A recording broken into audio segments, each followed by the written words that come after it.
Aloha kako, or warmest welcome, everyone. I am Majesty Kakahuna, your presenter for today, and my presentation is in regards to Hawaiian religion and how the people of Hawaii are trying to restore their heritage.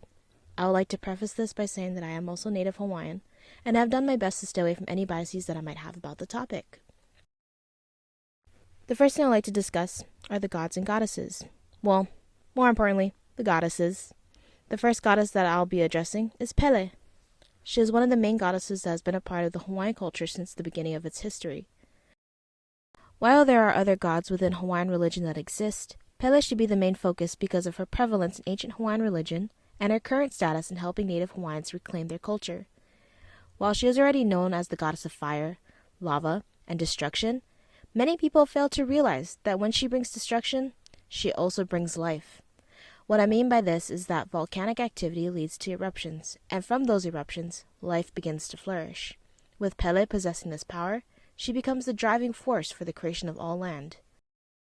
Worship her correctly, and one may find themselves blessed with her wisdom. In comparison to many other stories that look at gods and goddesses, they appear to idolize the male role, whereas females would be considered lesser beings compared to their counterparts. From the Old Testament of Christianity, where women were created from men and prohibited on speaking on matters outside of the household, to Greek mythology, where male deities like Zeus would prioritize fulfilling their sexual needs over the well-being and trust of their wives. Well, more importantly, Hera, who is the goddess of womanhood and marriage, something I find ironic. Pele is a force to be reckoned with, as she would not hesitate to burn down villages as she wished. She trampled over men, whether they were family, other gods, or even just humans. All of which can be attributed to the fact that she was the creator of the Aina, or the land, humans, and even royalty.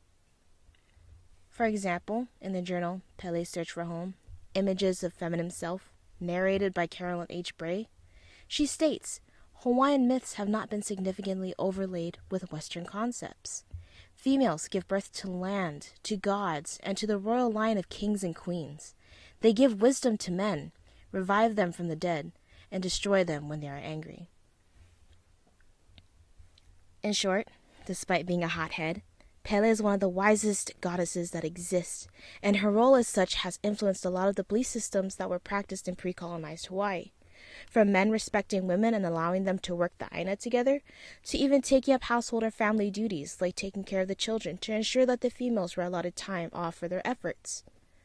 However, these religious practices became obsolete after Europeans began colonizing the people, eventually making it sinful for anyone to partake in anything that would worship gods outside of Christianity. We will touch bases on this topic later on in the presentation. Aside from her role in feminism, another goddess that embodies a remarkable reputation as Pele is her youngest and closest sister, Hi'iaka. Her full name is Hi'iaka Ikapole o Pele. In other words, Hi'iaka in the heart of Pele. For now, because my tongue will get twisted saying that, I will refer to her as Hi'iaka. Hi'iaka was nothing out of the ordinary like the rest of her siblings. You know, she was born in the shape of an egg, or inside of an egg, very fragile. Typical for pre-colonized Hawaii religion, right? However, after joining Pele on an adventure to settle down on different islands that she created, Hi'iaka was bound to Pele's chest to keep her away from harm. During these transitions, Hi'iaka was tasked with ensuring the island was prepared for Pele, and in the process, she would let out a chant, or an oli, before setting foot on the island on behalf of herself and her sister. As a dutiful young sister, Hi'iaka was sent out to Kauai for Pele's arrival, where she broke free from this egg form that she was in, and was given a final godly form as the healer of mortals. It was her time to hatch from this egg, or symbolic fetal form, thus giving a whole new meaning to rebirth. In addition to evolving, her title as healer became well known among the native Hawaiians, as she was able to heal the sick, injured, and even help revive the dead. An example of this comes from the story of Pele's lover, Lohi'au, perishing after an argument where she turns him into stone. Hi'iaka is the only one that can save him. After gathering some native plants and binding them in her ponds, she olis or chants a spell out to bring him back to life, which she is successful in. Hi'iaka has no form of self-defense, other than relying on her knowledge and voice. Unlike her sister, she must rely on other means of protecting herself, especially with a gift such as hers. Eventually, native Hawaiians praised and worshipped her to the same extent as Pele. These two particular goddesses were the epitome of Hawaiian religion, from the story of creating the Aina, or land, man, and life, to being praised for their omniscience, powers, and femininity. I suppose that it can't get any more divine than that. Moving on, I would like to talk about the few ways that the gods and goddesses were worshipped in Hawaii, and what is currently happening in the 21st century. I would like to talk about kahiko, or ancient hula, which is the dance of poetry. More specifically, kahiko and the mele inoa, and how it's specific to Hawaiian religion. Mele inoa was considered a name chant that was used to worship a particular aumakua, or god, of a specific family, or general gods and goddesses that existed. Of course, this was before moving into a dance formation and beginning the motion of kahiko hula. One of the most popular hula mele inoa that exists is the Aia La'opele, and I'm sure you're all wondering who that's about. I will attach a video to the next slide, and I'll be explaining its importance afterwards. Aia La'opele I Hawaii. Aia La'opele I Hawaii lai, ke ha'a mai lai mau kele lai. Aia La'opele I Hawaii lai, ke ha'a mai lai mau kele lai. Uhi uha mai ana lai, ke no mea e lai ia puna lai. Uhi uha mai ana lai, ke no mea e lai ia puna lai. Ka mea nani kai pali uli lai, ke pulelo a e lai na pali lai. Ka mea nani kai. After viewing the video, the kahiko hula basically explains that Pele is approaching the land, and it is basically the story of Native Hawaiians greeting Pele's spirit and welcoming her presence to the islands to ensure that she would not destroy them, or in other words, it was to just appease her.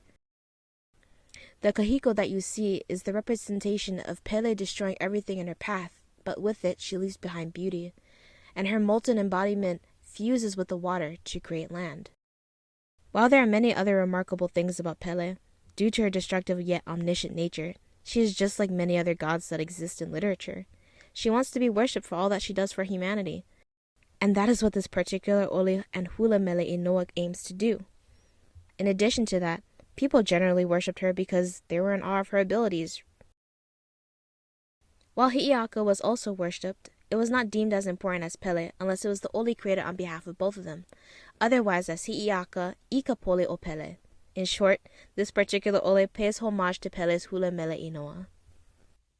While some form of the hula mele inoa is performed today, there have been several drastic changes to Hawaiian hula, from the instruments used to set the rhythm itself becoming more upbeat, and dances no longer being about the stories of our aumakua, gods, or even goddesses that we used to worship. Instead, Hawaiian hula, and even the language, was watered down to nothing more than a colonizer's free pass to entertainment. Hula was originally accompanied by a gourd that musicians would pound against the ground while simultaneously tap away at the top in a rhythmic fashion. Once Europeans began settling in the islands of Hawaii, they realized that from the hip movements to the use of music and the story behind praising Native Hawaiian gods and goddesses were too lustful, and therefore Native Hawaiians were sinning against westernized interpretations of Jesus Christ, especially as they began introducing Christianity to the native people in an attempt to save them from damnation. Eventually, hula became taboo. While it was not completely outlawed from society, it became apparent that some of the people associated with Christianity felt disgusted by its use. So much so that King Kamehameha IV was requested to make the practice of hula illegal. Yet, he did not go forth with this, because it was a practice that his wife adored, especially for their family. Which, side note, is pretty cute. Moving forward, while hula was not dedicated to worshipping gods such as Pele and Hi'iaka anymore, King Kalakaua court decided that many changes were needed to be made to hula for it to be allowed once more to the public. From the music and dance once more to even the attire dancers were supposed to be wearing. Before, they used to wear tapa, but now they resulted to wearing coconut bras and tea leaves. This included also changing the musical instruments. This included string instruments like the ukulele or even guitars, just so that it would fit westernized views. Besides giving hula a whole new look, it even goes on to receive a whole new name. Instead of calling it kahiko, it is now called awana, and this is just to fit more tourist-like ideologies of Hawaiian practice. In addition to the colonization of Hawaiian hula, the Hawaiian language, or the olelo, was also unfortunately watered down and nearly lost. Olelo is nothing but broken up words mixed in with whatever remnants there are left of the original. The native Hawaiian language has gone through what is referred to as language genocide, usually caused when two separate cultures interact within one society. In this case, it pertains to the overthrow of the monarchy in Hawaii.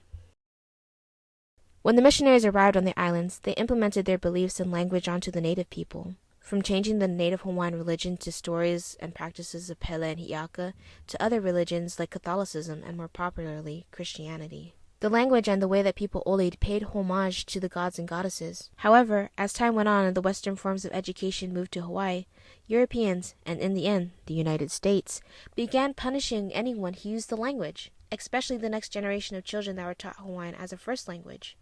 Thus, Hawaiian speakers were forcibly introduced to English instead. Moreover, this was specifically accomplished by introducing Christian beliefs to all Hawaiian educational systems and forbidding the language to be used at school.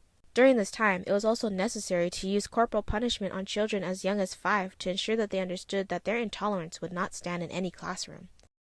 Eventually, the children who had the honor to understand the true native Hawaiian language were even stopped from speaking it at home, as parents grew concerned about the abuse their children underwent.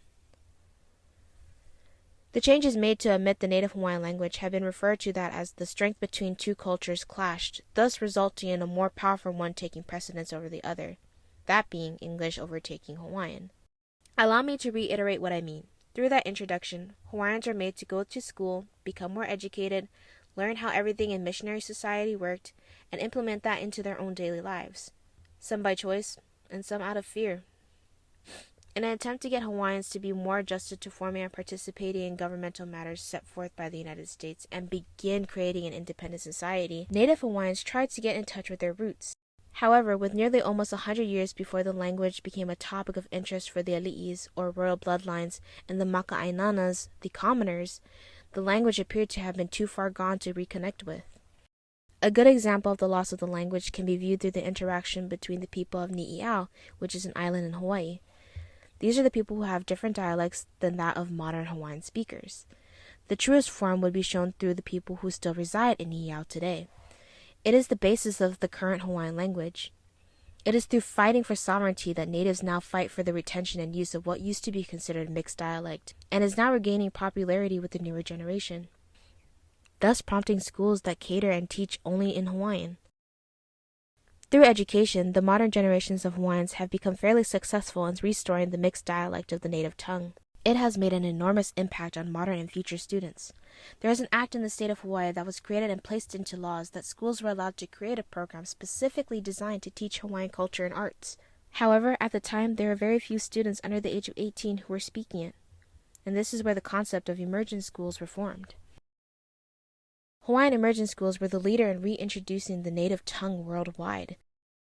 The most popular one is the Punana Leo. The program was based on the knowledge gathered from different entities within the community, graduates of Hawaiian studies programs such as the University of Hawaii, and the aforementioned native Ni'iauans, and kapunas, of course. In other words, elderly people. It required that parents needed to know the language to speak it with their children in their homes every day. If a parent did not know how to speak it, they were then required to take classes themselves through the program. However, the future of the program while moving forward was still a concept, as there were many obstacles that needed to be overcome. The program consisted of a monthly fee of $150 that would be used to teach the language, but there were no available funds to teach students to read and write it. Another objective was to promote the program in its existing learning institutions, which needed to be approved by the principal of that entity. And lastly, the program needed to hire Hawaiian study graduates with the knowledge to accomplish the goals of the program. They needed to read, write, dance, and know cultural practices in order to teach students, which then again, at the time, was very difficult to come by. Gaining and employing these qualified teachers took some time to achieve, and at one point, the number of applicants for the programs exceeded the number of teachers, especially when the program grew to include 7th through 12th graders. The prevailing effort in this situation was the legislation introduced and enacted by Senator Daniel Inouye, basically stating that Native people should have the right to preserve, practice, and develop their indigenous language, and two, that it acknowledges that indigenous people have the right to practice their cultures and choose their own lifestyles. That was the turning point to the reclamation of the native language and all its success it sees today. It preludes to the start of how the program sets up its educational guidelines to be included in the Puana Leo. The ultimate goal was to have the family use it as a first language and not secondary.